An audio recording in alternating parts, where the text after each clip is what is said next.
ఆయన లేవనెత్తారో నేను కట్ చేశాను అది, ఎందుకంటే టాపిక్ అది కాదు కదా.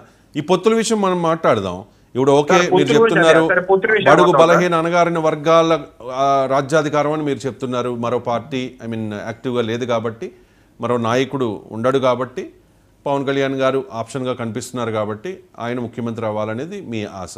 ఓకే, కానీ ఆయన ముఖ్యమంత్రి అయ్యే అవకాశం కనిపిస్తోందా ఇప్పుడు? మీకు ఏదైనా కనుచూపు మేరలో ఏదైనా అవకాశం కనిపిస్తోందా? సార్ దాని గురించే చెప్తున్నాను సార్. ఇప్పుడు పవన్ కళ్యాణ్ గారు ముందున్న ఆప్షన్ లో రెండు ఆప్షన్ సార్. ఒకటి కాపు సామాజిక వర్గాన్ని దృష్టిలో పెట్టుకుని, లేదా అణగారిన వర్గాలు దృష్టిలో పెట్టుకుని, లేదా పవన్ కళ్యాణ్ గారి తత్వ మద్దతు ఇచ్చిన వర్గాల యొక్క ఆశయం ఏంటి, పవన్ కళ్యాణ్ లాంటి వ్యక్తి సీఎం అవ్వాలని, న్యూట్రల్ వాటర్స్ కోరుకున్నది అయితే ఒక నిజాయితీ పరుడు ఒక మార్పు తీసుకొస్తాను అంటున్నాడు. చూద్దామని, ఒక మార్పును చూద్దామని. వీళ్ళందరూ ఆశయం ఏంటి, పవన్ కళ్యాణ్ గారు సీఎం అవ్వాలి. సీఎం అవ్వాలంటే ఏంటి, పవన్ కళ్యాణ్ గారు రెండు ఆప్షన్స్ ఉన్నాయి. ఒకటి తెలుగుదేశానికి వైసీపీ పార్టీకి సమదూరం పాటిస్తూ ఒంటరిగా పోటీ చేయడం. రెండోది పొత్తులు పెట్టుకుని ఇప్పుడు వెళ్తున్నట్టుగా పవన్ కళ్యాణ్ గారి ద్వారానో, లేదా వైసీపీ జగన్మోహన్ రెడ్డి గారితో, లేదా బీజేపీ ఎవరో కొంత పొత్తు పెట్టుకుని పోటీ చేయడం. ఇప్పుడున్న పరిస్థితుల్లో ఫస్ట్ ఆప్షన్ కి ఛాన్స్ లేదు. గతంలో ఉండేది ఏడాది క్రితం, ఇప్పుడు లేదు కదా, ఇంకా ఆప్షన్ లేదు. అలాగే సార్, మనం కన్క్లూజన్ వచ్చేస్తే ఏడాది క్రితం పవన్ కళ్యాణ్ తప్పు చేసినట్టు అనిపిస్తుంది. నాకు తెలిసి 2022 మార్చి 14 జనసేన పార్టీ ఆవిర్భావ సభ ఇప్పటం అక్కడ స్టార్ట్ అయింది సార్. నేను ఖచ్చితంగా చెప్తున్నాను, ఒకసారి చెప్పినాను సార్. ఖచ్చితంగా పవన్ కళ్యాణ్ గారి స్టేట్మెంట్ తప్పని నేను అనేక సార్లు చెప్పాను, దాన్ని అలా ఇచ్చుండాల్సింది కాదని. అయితే దాని బ్యాక్గ్రౌండ్ ఏంటంటే ఖచ్చితంగా తప్పే. నేను అనేక సార్లు చెప్పిన ఇప్పటికీ చెప్తున్నా. ఇప్పుడు 2014లో పవన్ కళ్యాణ్ గారి మద్దతు లేకపోతే తెలుగుదేశం ఈ రోజు పార్టీ ఉండేది కాదు, తెలుగుదేశం బతికి ఉండేది కాదు.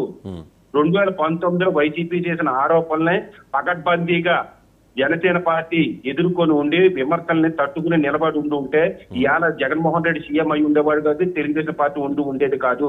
ఎప్పటిలో పవన్ కళ్యాణ్ గారు ఆ స్టేట్మెంట్ ఇచ్చి ఉండకపోతే తెలుగుదేశం పార్టీ ఈ రోజున ఉండేది కాదు. ఎందుకంటే పంచాయతీల్లో కూడా పోటీ చేయడానికి క్యాండిడేట్ లేని పార్టీ తెలుగుదేశం పార్టీ. అప్పుడు ఆ మాట అని ఉండకపోతే, ఆ ఒక్క మాట అని ఉండకపోతే ఇప్పుడు వైసీపీకి ప్రధాన పోటీదారు జనసేన అయ్యేదా? ఖచ్చితంగా అదే చెప్తున్నారు. మరి అది వ్యూహాత్మక తప్పిదమే కదా? కాదు సార్, వ్యూహాత్మక తప్పిదం కాదని చెప్తున్నా. నేను చెప్పదలుచుకున్నది ఏంటి సార్, ప్రతిదానికి అన్నారు చూసారా గురుగారు, ఇందాక మీరు ఒక మాట అన్న ప్రతిదానికి ప్లస్ మైనస్ ఉంటుందని. ఒక యాంగిల్లో చూసుకుంటే ఖచ్చితంగా పవన్ కళ్యాణ్ గారికి వ్యూహాత్మక తప్పిదమే.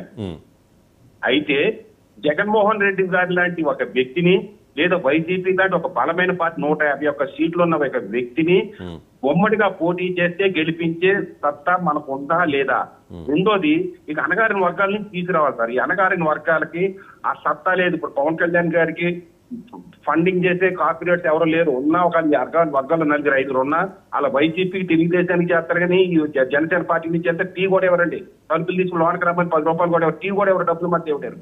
తర్వాత ఒక మీడియా సపోర్ట్ లేదు, ఒక ఫండింగ్ సపోర్ట్ లేదు, ఒక 100 మంది 50 కోట్లు ఖర్చు పెట్టి పోటీ చేసే క్యాండిడేట్ లేరు. అందరూ కూడా రాజశేఖర్ గారు లేటో నాలాంటి వాళ్ళు మీలాంటి వాళ్ళే. ఇటువంటి వ్యక్తులను నమ్ముకుని ఒంటరిగా పోటీ చేస్తే మనకి చరిత్ర ఏం చెప్తుందండి? రంగా గారిని అడ్డు తొలగించుకునేటప్పుడు కానీ, చిరంజీవి గారిని ఓడించినప్పుడు కానీ, ఒక దాసనారాయణ లాంటి వ్యక్తి జర్నలిస్ట్ ని కానీ లాంటి వ్యక్తిని తప్పించడం తొక్కేడులో కానీ, లేదా పవన్ కళ్యాణ్ గారిని భీమవరంలోని గాజుబాగ్ ఓడించడం కానీ, ఆ రెండు సామాజిక వర్గాలు లేదా జగన్మోహన్ రెడ్డి లేదా చంద్రబాబు నాయుడు లేదా జగన్మోహన్ రెడ్డి రాజశేఖర్ రెడ్డి లేదా ఒకటైపోతున్నాయి సార్. ప్రజారాజ్యం పార్టీ విలీనం అయిపోవడంలో వెనకాల జరిగిన కుట్రలో కానీ అది మర్చిపోయారు సార్. కుట్రలో కానీ ఖచ్చితంగా కుట్రలో కానీ అటు రాజశేఖర రెడ్డి కానీ, లేదా చంద్రబాబు నాయుడు కానీ, లేదా పచ్చ మీడియా కానీ, ఎల్లో మీడియా కానీ వాళ్ళు చేసిన మోసాలను ఎవరు మర్చిపోకూడదు. ఇటువంటి పరిస్థితుల్లో ఒంటరిగా పోటీ చేయడం ప్రస్తుతం కష్టం. నేనేం మొహమాటం చూపించను రా. చెయ్యాలంటే మనం ఒక స్టేజ్కి వెళ్ళాలి. ఇప్పుడు ఏదంటే బీఎస్పీ ఉందండి ఉత్తరప్రదేశ్ లో, వాళ్ళు ఒక స్టేజ్కి వెళ్ళాలంటే బీజేపీతో పొత్తు పెట్టుకున్నారు.